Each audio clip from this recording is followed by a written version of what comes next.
Está no ar o Boletim Coppola News, o canal de cortes mais visto do YouTube. Eu sou Márcio Andrade e no vídeo de hoje você vai ver a entrevista com o advogado do Donald Trump. Esse advogado é o que está à frente de todo o processo que será movido contra o Alexandre de Moraes, pela empresa do Donald Trump. Nessa entrevista, o advogado fala detalhe por detalhe. Ele dá todos os detalhes referente ao que vai acontecer e todo o processo que eles vão mover contra o Alexandre de Moraes. Essa entrevista é muito esclarecedora, é uma entrevista sensacional, o cara fala detalhe por detalhe muito claro, porque ele fala em português, né? É um americano que fala muito bem o português. Então, já se inscreva no canal, deixa o seu comentário, deixa também o seu like e se liga aí. E a gente conversa agora com o advogado Martim de Luca, que representa Donald Trump e a empresa Hubble no processo contra o ministro Alexandre de Moraes. Eu agradeço pela presença aqui no Arena. Muito boa noite, doutor. Boa noite, obrigado por ter me convidado. Eu também recebo aqui a nossa Jussara Soares. Obrigado pela presença, viu, Jussara? Boa noite, doutor. Boa noite, Leandro. Boa noite a todos. Doutor, de que forma Alexandre de Moraes teria violado as leis norte-americanas? É muito simples e claro. O ministro do Supremo tem 3 caminhos para assistência judicial nos Estados Unidos e para fazer cumprir uma ordem judicial brasileira nos Estados Unidos.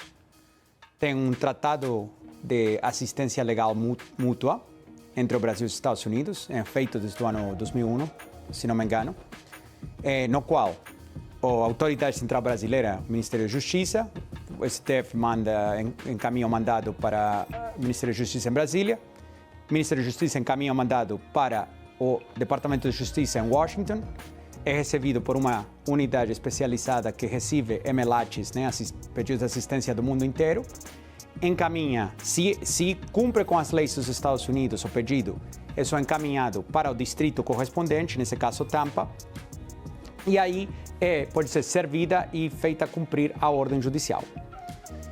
Esse é o principal caminho e o mais comum que é utilizado em todas as investigações criminais.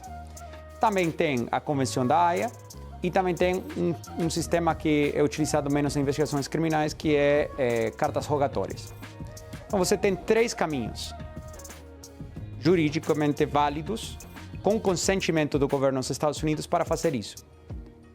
O que acabou acontecendo aqui foi que o gabinete do ministro, primeiro, se aproximou aos ex-advogados brasileiros da Rumble no Brasil e, pelo que foi informado a nós, demandou que esses advogados sejam recontratados pela Rumble para o propósito de receber o mandado sigiloso. Eu não vejo isso como algo válido. A Rumble não tem presença nenhuma no Brasil. Não tem funcionários, não tem operações, não tem negócios, não tem contas bancárias, não tem nenhum papel no Brasil. E após essa jogada não ter sido exitosa, o gabinete do ministro simplesmente encaminhou um e-mail ao endereço de e-mail legal@rumble.com, que se encontra na Flórida. Infelizmente, isso não é uma forma válida de fazer cumprir uma ordem judicial brasileira nos Estados Unidos. Isso que dispara esses assuntos de soberania digital que estamos falando. Por quê? Porque a ordem, como foi descrita no complaint, na denúncia no Fórum Federal em Tampa, demanda que a Rumble aplique medidas de censura sobre uma pessoa que não tem sido identificada, mas que é residente dos Estados Unidos. Então, você está demandando que uma empresa americana, sem operações nem contatos com o Brasil, censure as contas de um residente dos Estados Unidos, por razões que não foram explicadas, mas você pode chegar às suas próprias conclusões. E também foi solicitado que a Rumble bloqueie o fluxo de fundos Desde Rumble e desde todos os contribuidores, quem faz propaganda, etc., com essas contas, para o usuário. Ou seja, cortar o fluxo de fundos de uma empresa americana a um usuário residente nos Estados Unidos. Então, para propósito da lei, um usuário americano, qualquer pessoa que se encontra fisicamente dentro do território nacional dos Estados Unidos está protegida pela Constituição dos Estados Unidos. Porém, aplica a primeira emenda. O mais preocupante disso é que essa pessoa já teve um pedido de extradição pelo ministro, que foi recusado pelo governo dos Estados Unidos. E após isso, fazer um e-mail, mandando um mandado por e-mail com certas ameaças que vocês podem se imaginar, estão descritas na denúncia, mas se não é cumprido em 2 horas, você pagará uma multa de X, você será, vamos pagar o serviço no Brasil de formas não especificadas. Então, uma série de ameaças. Se esses mandados tivessem sido feitos pelo MLAT, também é extremamente provável, quase certeza absoluta, que teriam sido recusados pelo governo dos Estados Unidos. Então, essa é a grande questão. E isso foi o que disparou a Trump Media e a Rumble acionar o processo para falar a censura para aqui, a censura para a nossa fronteira. Ok. A Edilene Lopes também participa da nossa entrevista. Vou começar com a Jussara agora. Jussara? Doutor, obrigada aqui pela presença, pela entrevista. Chama muita atenção que essa ação ela foi apresentada logo depois que a Procuradoria-Geral da República apresentou a denúncia contra o ex-presidente Jair Bolsonaro e outras 33 pessoas aqui no Brasil. Há uma relação entre esses dois fatos? Zora, sabe o que chama mais atenção para mim? Que os rumores sobre a denúncia do ex-presidente Bolsonaro era que ia ser apresentada na sexta-feira dessa semana. Então, eu te faço uma pergunta. Por que foi adiantada? Não, eu quero saber, perguntei ao senhor se há uma relação entre esses fatos. Eu estou fazendo a pergunta ao senhor. De nossa perspectiva, não. Não há porque preparar uma denúncia como a que a gente preparou para entrar em Tampa demora dias. E como vocês devem saber de outros casos, os prazos que impor as ordens do ministro são extremadamente apertados. Então a gente teria que e teve que começar a planejar para entrar com essa ação muitos dias antes. Edilene? Doutor Martim, mais uma vez, muito obrigada pela entrevista. Eu queria saber se outras ações nesse sentido também estão sendo preparadas por vocês aí nos Estados Unidos. Em quanto tempo nós teremos a primeira resposta dessa ação protocolada hoje aí? O próximo passo que é possível que a gente avance é entrar com um pedido de uma liminar. Porque as ordens ameaçam com o seguinte, ameaçam com que você tem certo prazo ou vai forçar um shutdown, né, apagar o serviço. Agora, tem acontecido no passado que quando apagar um serviço é forçado através de terceiros, né, obviamente não voluntariamente pela Rumble, isso pode desestabilizar a plataforma de uma forma global, o qual pode levar a problemas para Truth Social e Trump Media e outros, aos quais a Rumble presta serviço. Né? Doutor Martim, perdão interrompê-lo, a liminar se refere a quê? A liminar se refere a que nenhuma empresa nos Estados Unidos que seja intimada a cumprir com ordens judiciais que não vão pelos 3 canais que eu expliquei, sejam proibidas de cumprir com as ordens do ministro se são empresas nos Estados Unidos. Okay. E também pedindo que a Corte americana declare que a Rumble não precisa cumprir com essa ordem, com esse mandado do ministro. Essa liminar deve ser apresentada quando? Essa liminar vai ser apresentada quando? Pergunta da Edilene. Em breve. Não posso, não quero me adiantar, mas será apresentado em breve. Agora, doutor Martim, já aconteceu lá atrás algum caso semelhante nos Estados Unidos de um ministro, um juiz de um outro país determinar uma ordem nos Estados Unidos? Esse caso já aconteceu lá atrás ou é a primeira vez? Isso é até uma forma de fazer com que a justiça norte-americana consiga entender quais serão os passos num caso como esse, é isso? Um norte para a justiça agir daqui para frente em outros processos envolvendo outros países? É uma pergunta muito interessante. A gente não achou precedentes de uma situação similar. Então, na história dos Estados Unidos recente, que a gente pôde identificar até agora, não identificamos nenhum outro caso no qual um ministro ou um juiz estrangeiro encaminha mandados diretamente a empresas americanas sem cumprir com os canais oficiais para que as autoridades americanas deem o consentimento àqueles mandados. Não conhecemos outro caso assim. Ok, nós conversamos com o advogado Martim de Luca, que representa Donald Trump no processo contra o ministro Alexandre de Moraes. Eu agradeço a presença e a disponibilidade em falar conosco aqui da CNN. Obrigado, doutor. Obrigado. Nós que agradecemos. Agradeço também as minhas colegas, a Jussara Soares e também a Ednele Lopes. Até já. Uma coisa é certa, se a casa do Alexandre de Moraes ainda não caiu, ela está prestes a cair. Porque isso que está vindo à tona aí, meu amigo, vai feder pro lado do Alexandre de Moraes, o bicho vai pegar para ele, porque as leis dos Estados Unidos não são leis brasileiras.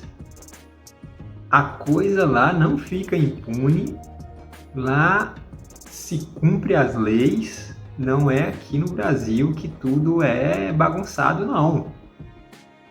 Que as leis são aplicadas ao bel prazer do que o juiz achar que é o que está valendo. Então, a coisa está ficando muito complicada por senhor ministro Alexandre de Moraes. Se ele não vigiar, muito provavelmente não vai poder mais entrar nos Estados Unidos. Vai ter uma série de restrição contra ele. Já há especulações aí de que ministros, inclusive Alexandre de Moraes, estão vendendo os seus imóveis que tem nos Estados Unidos. Não sei a veracidade disso, mas já está havendo boatos nesse sentido. E esses ministros, inclusive o Alexandre de Moraes, ele gosta, né, de viajar para os Estados Unidos, né, ir para a Disney e tal, esse negócio todo. E a coisa, esse processo que a empresa do Trump está movendo contra o Alexandre de Moraes é um processo individualizado, é um processo contra o Alexandre de Moraes e contra as suas ações enquanto juiz, né? Porque toda a documentação que está vindo à tona e que já veio à tona antes são incriminatórias, né? De acordo com a lei americana, né? Então, me parece que o Alexandre de Moraes, ele colocou a mão e o pé longe demais, onde ele não alcançava. E aí meio que a coisa saiu do controle, né? Porque imagine você que você emite uma ação contra uma empresa que não tem nada no Brasil, não tem representatividade ou algum representante no Brasil, não tem nenhum escritório, não tem nada, que foi o Rumble, né? O Rumble, o Alexandre de Moraes colocou sanções, né, e multas e tudo mais, e falou que se se não cumprisse, a empresa não poderia funcionar no Brasil. Só que o Rumble não tem empresa, não tem escritório, não tem nenhuma ligação com o Brasil, né? A empresa, ela funciona toda dos Estados Unidos, então ela está sob a jurisdição americana. E o juiz, e o Alexandre de Moraes, um juiz brasileiro, aplicando multas para uma empresa americana, com jurisdição americana? Como assim, gente? Alguém me explica isso aí? Pois é, o advogado explicou isso neste vídeo muitíssimo bem. Ele deu detalhes de como foi tudo, de como que se deu todo esse processo e tudo mais, né? E ele explicou muitíssimo bem. Então, você há de convir que nos Estados Unidos, os advogados é uma categoria que ganha muitíssimo bem e que são valorizadíssimos nos Estados Unidos. É uma das categorias que mais ganha nos Estados Unidos, que é mais bem remunerada nos Estados Unidos e que é mais valorizada nos Estados Unidos, porque o império da lei lá nos Estados Unidos, na América, funciona e funciona muito. Então, esses